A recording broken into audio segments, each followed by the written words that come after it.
बिस्मिल्लाहिर्रहमानिर्रहीम। बेटे अभी हमारे पास एडजेक्टिव में जो नेक्स्ट टॉपिक है वो हमारे पास है लैटिन एडजेक्टिव। मैंने आपसे कहा हम एक ही वीडियो में लैटिन एडजेक्टिव को डिस्कस करेंगे।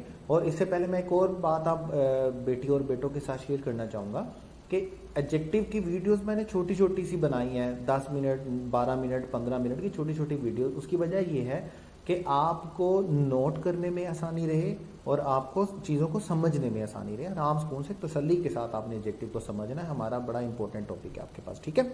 उसके बाद देखें लैटिन एडजेक्टिव्स में हमारे पास, हम इसको पहले भी देख चुके, हमने प्रोनाउंस में इससे मुतालिक कुछ रूल्स पढ़े थे, क्योंकि एडजेक्टिव के कुछ रूल्स जो हैं वो प्रोनाउन से रिलेटेड हैं लैटिन एडजेक्टिव्स के, और कुछ जो इन वर्ड्स के रूल्स हैं वो डेफिनेटली एडजेक्टिव से ही रिलेटेड हैं।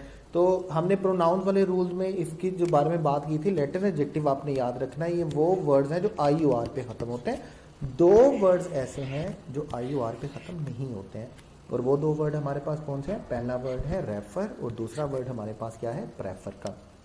अदरवाइज बाकी जो वर्ड्स हैं वो हमारे पास आई ओ आर पे खत्म होंगे। Junior, senior, inferior, superior, interior, exterior, anterior and posterior.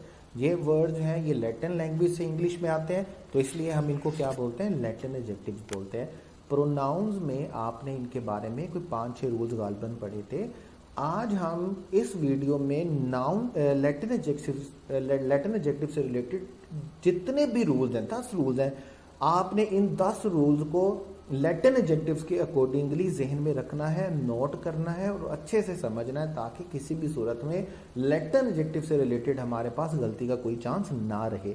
तो 1 बाय 1 करके बड़े आराम सुकून के साथ, बड़ी तसल्ली के साथ आपने इनको समझना है और इनको देखना है। देखें, रूल नंबर 1 है हमारे पास। रूल नंबर 1 में हमारा कुछ यूँ चलता है, if we use junior, senior, superior, inferior, prior and prefer, we use to after them. देखिए, हम जब एडजेक्टिव की कंपैरेटिव डिग्री यूज करते हैं तो एडजेक्टिव की कंपैरेटिव डिग्री के साथ हम कौन सा वर्ड बेटे यूज करते हैं? लाजमी तौर पर देन का वर्ड। देन का वर्ड सेंटेंस में जब भी आपके आ जाए तो आपने ये ढूंढना है लाजमी तौर पर कि देन के वर्ड के साथ हमारे पास एडजेक्टिव की कौन सी डिग्री होगी? कंपैरेटिव डिग्री होगी।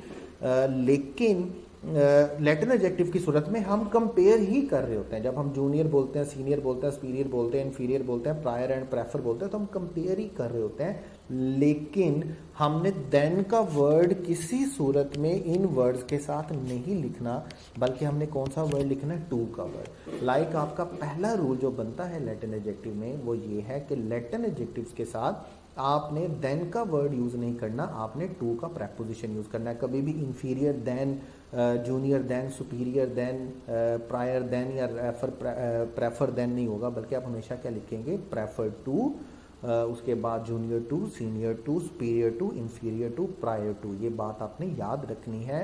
लैटिन एडजेक्टिव के साथ टू का वर्ड आपने यूज नहीं करना है। हम 1 बाय 1 करके इसको लिखते भी जाते हैं कि रूल नंबर 1 आपके पास क्या है? आपने देन का वर्ड यूज नहीं करना, बल्कि देन के वर्ड की जगह पर आपने इनके साथ कौन सा प्रेपोजिशन यूज करना बेटे? टू का। डन हो गया। उसके बाद देखिएगा सेकंड रूल। सेकंड रूल में आपने याद रखना है, हम इन लैटिन एडजेक्टिव के साथ मोर का या मोस्ट का वर्ड यूज नहीं करते हैं। मोर या मोस्ट का वर्ड यूज करने का क्या मतलब होगा कि हम इनका कंपैरेटिव डिग्री नहीं बनाएंगे, इनका कंपैरेटिव डिग्री नहीं होता है। और मोस्ट का वर्ड यूज ना करने का मतलब क्या है? कि हम इनका सुपरलेटिव डिग्री नहीं बनाएंगे। याद रखिएगा, लैटिन एडजेक्टिव का कंपैरेटिव और सुपरलेटिव डिग्री हम नहीं बनाते हैं। पहली बात हमने क्या पढ़ी कि जहां पर भी लैटिन एडजेक्टिव आ जाएंगे वहां पर देन का वर्ड यूज नहीं होगा, वहां पर हम टू का प्रेपोजिशन यूज करेंगे। और दूसरी बात जो हमने अभी पढ़ी है कि हम इनके साथ मोर या मोस्ट का वर्ड यूज नहीं करेंगे, लाइक इनका कंपैरेटिव और सुपरलेटिव डिग्री हम नहीं बनाएंगे, ठीक है। तो इसको भी हम पॉइंट्स की शक्ल में वहां पर लिख लेते हैं ताकि बात हमें याद रहे। इनके साथ हमने मोर का या मोस्ट का वर्ड यूज नहीं करना है, मतलब इनका कंपैरेटिव और सुपरलेटिव डिग्री हमने नहीं बनानी है। ठीक हो गया। 2 रूल आपने अभी तक अपने पास याद रखने हैं। उसके बाद देखिएगा रूल नंबर 3। रूल नंबर 3 हमें क्या कहता है? After junior and senior we use objective condition of pronoun. ये हमने प्रोनाउन में भी पढ़ा था कि अगर आप जूनियर और सीनियर लिख रहे हैं तो आपने डेफिनेटली टू का प्रेपोजिशन यूज करना है, और टू के प्रेपोजिशन के बाद आपने प्रोनाउन का ऑब्जेक्टिव केस यूज करना है। आपने इसके अलावा कोई भी प्रोनाउन का केस यूज नहीं करना है। जब भी आप जूनियर सीनियर लिखेंगे डेफिनेटली आप दो पर्सन के दरमियान, दो कैटेगरी के दरमियान, दो डेजिग्नेशन को बता रहे होंगे कि वो उससे जूनियर है या वो उससे सीनियर है, तो आपने टू का प्रेपोजिशन यूज करना है, देन का वर्ड यूज नहीं करना है। डेफिनेटली हमारा रूल नंबर 1 है। और रूल नंबर 3 हमें यह कहता है कि हमें प्रोनाउन का कौन सा केस यूज करना है, ऑब्जेक्टिव केस यूज करना है, सब्जेक्टिव या पोजेसिव केस हमने यूज नहीं करना। हाँ, हम क्या करेंगे, रूल नंबर 4 में आपने याद रखना है कि जूनियर और सीनियर वाले मामले में हम क्या यूज करते हैं, स्मॉलर और ग्रेटर। ये याद रखिएगा, इन एज और रैंक, ठीक है। ये कोई यूज नहीं है, लेकिन आपने याद रखना है कि हम जूनियर और सीनियर का वर्ड किसके लिए यूज करते हैं। अगर हम किसी को एज और रैंक में जूनियर और सीनियर बताना चाहेंगे तो हम उसके लिए जूनियर और सीनियर का वर्ड यूज करेंगे, और जूनियर और सीनियर के वर्ड के साथ हमने प्रोनाउन का कौन सा केस यूज करना है, ऑब्जेक्टिव केस, ठीक है। तो एज यूजुअल हम इसको यहाँ पर लिखेंगे कि जब भी आप जूनियर और सीनियर का वर्ड यूज करेंगे तो जूनियर और सीनियर दोनों केस में आपको कौन सा केस यूज करना है बेटे, प्रोनाउन का ऑब्जेक्टिव केस यूज करना है, ठीक हो गया। और 4 आपने याद रखना है कि ये जो दो वर्ड हैं जूनियर सीनियर, ये हम किसके लिए यूज करते हैं, एज और रैंक को स्मॉलर और ग्रेटर बताने के लिए, किसी को बड़ा बताने के लिए या किसी को छोटा बताने के लिए, ठीक हो गया।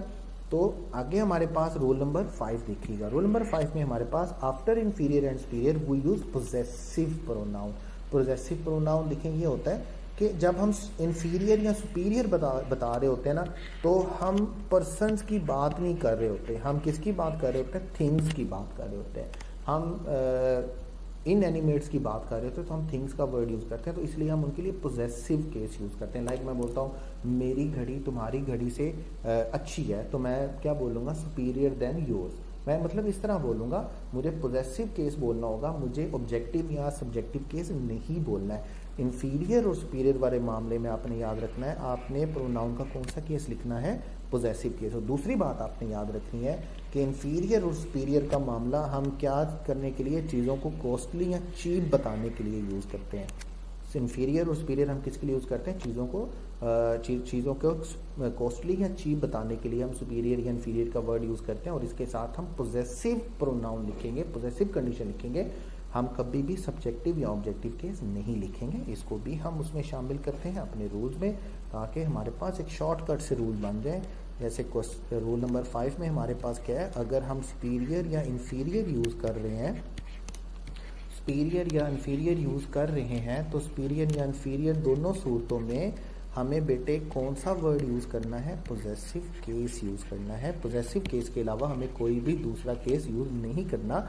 और रूल नंबर 6 के अकॉर्डिंगली अगर हम सुपीरियर या इंफीरियर का वर्ड यूज़ कर रहे हैं तो हम ये बताने के लिए यूज़ कर रहे हैं कि कोई चीज़ जो है वो कॉस्टली है या कोई चीज़ क्या है, चीप है। पर्सन के लिए हम इंफीरियर या सुपीरियर का वर्ड यूज़ नहीं करेंगे, ठीक हो गया। 6 रूल हमारे क्लियर हो गए। उसके बाद देखिएगा रूल नंबर 7। रूल नंबर 7 में है जी आफ्टर प्रायर एंड प्रेफर।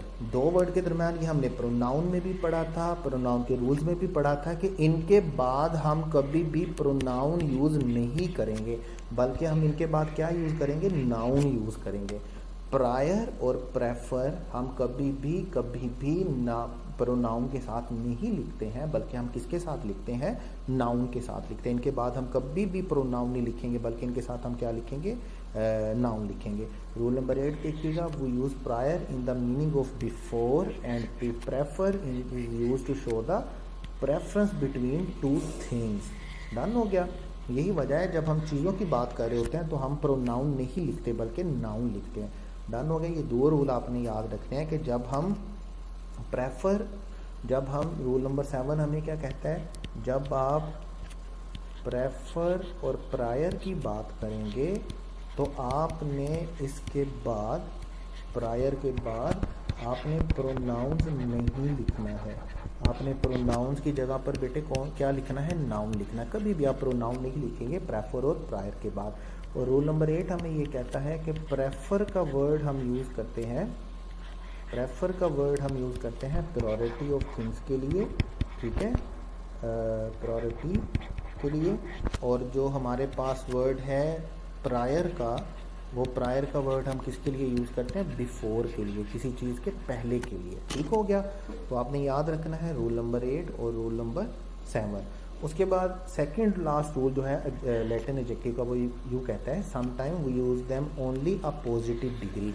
ये भी हमने पढ़ा कि हम समटाइम क्या होता है कि हमारे पास कोई नाउन होता है तो हम उसको मॉडिफाई करने के लिए इनको पॉजिटिव डिग्री के तौर पे यूज़ करते हैं, हम इनके साथ कंपैरेटिव में नहीं जाते। कंपैरेटिव में नहीं जाते, इसका मतलब क्या है कि हम इसके साथ टू का प्रेपोजिशन यूज़ नहीं करेंगे और हम एक चीज़ को दूसरी चीज़ के साथ कंपेयर नहीं करेंगे, बल्कि एक नाउन लिखा हुआ है और एक ही नाउन के लिए हम इसको पॉजिटिव डिग्री के तौर पर यूज़ करते हैं।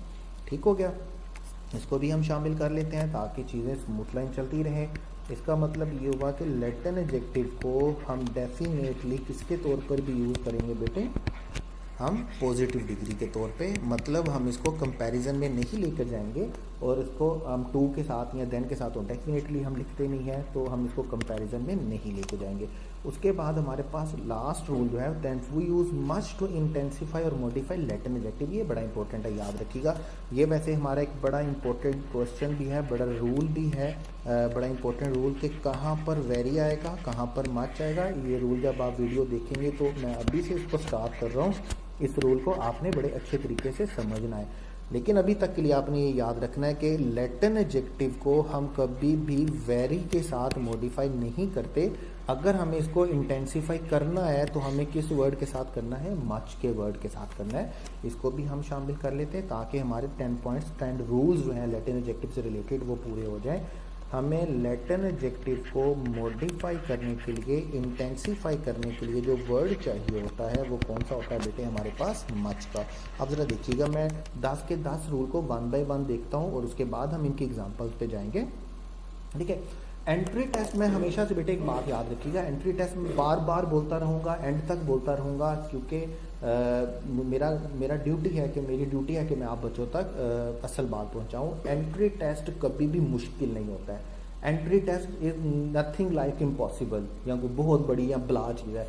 इसमें आपको हार्ड वर्क नहीं करना होता, इसमें आपको स्मार्ट वर्क करना होता है। और जो इसका स्टडी सेशन होता है ना, study session is not about learning thing, study session is about prepare your thing for your question bank और prepare your thing for your test session। जब आपको रिवीजन में जाना है, जब आपको टेस्ट सेशन में जाना है, तो आपको पता होना चाहिए यार ये मैंने यूनिट पढ़ा था तो मैंने एक पेज पढ़ना है, तो मेरा ये यूनिट, मेरा टॉपिक, मेरा चैप्टर जब वो रिवाइज हो जाएगा। ऐसा नहीं होगा कि पेपर से पहले, लाइक अभी आप देखें, ऐसा दिन भी आना है, याद रखें, जब आपको एक दिन में आपके चारों सब्जेक्ट रिवाइज करने हैं।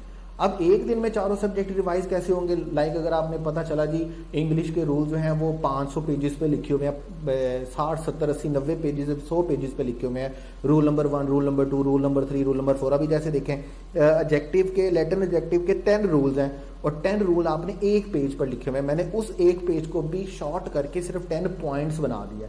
अगर आप इसको स्मार्ट वे से लिखेंगे तो शायद ये 5 लाइनें बनेंगी और 5 की 5 लाइनें आपके पूरा लैटिन एडजेक्टिव क्लियर कर देंगी, बजाय इसके कि आप लिखें rule number 1, rule number 2, rule number 3, rule number 4।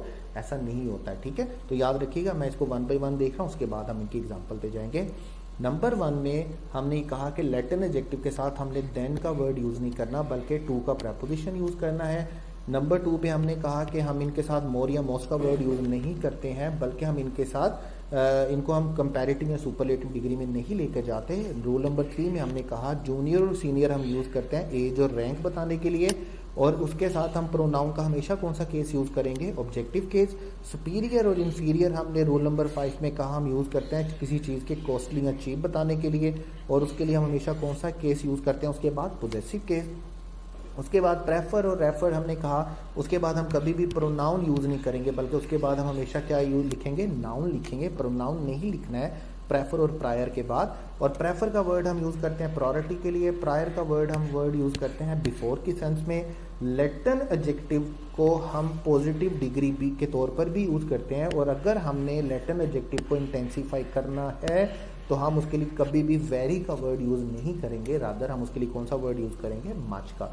Done हो गया। अब जरा इसकी एग्जाम्पल्स को थोड़ा सा देख लेते हैं ताकि बात और क्लियर हो जाए। He is junior to me, दो बातें हैं। पहली बात, जहाँ पर जूनियर आएगा, जूनियर के बाद हमें कौन सा वर्ड लिखना है, टू का। जहाँ पर सीनियर आएगा, टू का। जहाँ पे सीनियर सुपीरियर आएगा, टू का। इंफीरियर आएगा, टू का। प्रायर आएगा, टू का। प्रायर आएगा, टू का। हमें इसके साथ हमेशा कौन सा प्रेपोजिशन लिखना है, टू का। हमने कभी भी देन का वर्ड, देन का प्रेपोजिशन नहीं लिखना है। उसके बाद जूनियर और सीनियर की सूरत में हमने कहा हमें कौन सा केस लिखना होता है बेटे, ऑब्जेक्टिव केस लिखना होता है, और हम ऑब्जेक्टिव केस ही लिखेंगे, अदरवाइज सेंस क्लियर नहीं होगा।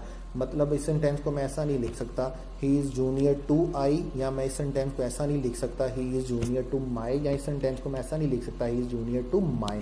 मुझे इसे कैसे लिखना है, he is junior to me, जो फॉर्मल तरीका है। उसके बाद देखिएगा my watch is superior to yours. हमने अभी कहा कि अगर आप सुपीरियर या इन्फीरियर की सूरत में जाएंगे, जब हम चीज़ों को कॉस्टली या जब हम चीज़ों को चीप बता रहे होते हैं, तो तब आपने उनके साथ कौन सा केस लिखना है, पोजेसिव प्रोनाउन लिखना है। ठीक है, पोजेसिव एडजेक्टिव नहीं लिखना, आपने पोजेसिव प्रोनाउन लिखना है। मतलब आप योर नहीं लिखेंगे बल्कि आप क्या लिखेंगे, योर्स। अब माई नहीं लिखेंगे बल्कि आप क्या लिखेंगे, माई लिखेंगे, क्योंकि हम एक चीज़ को दूसरी चीज़ के साथ कंपेयर कर रहे होते हैं।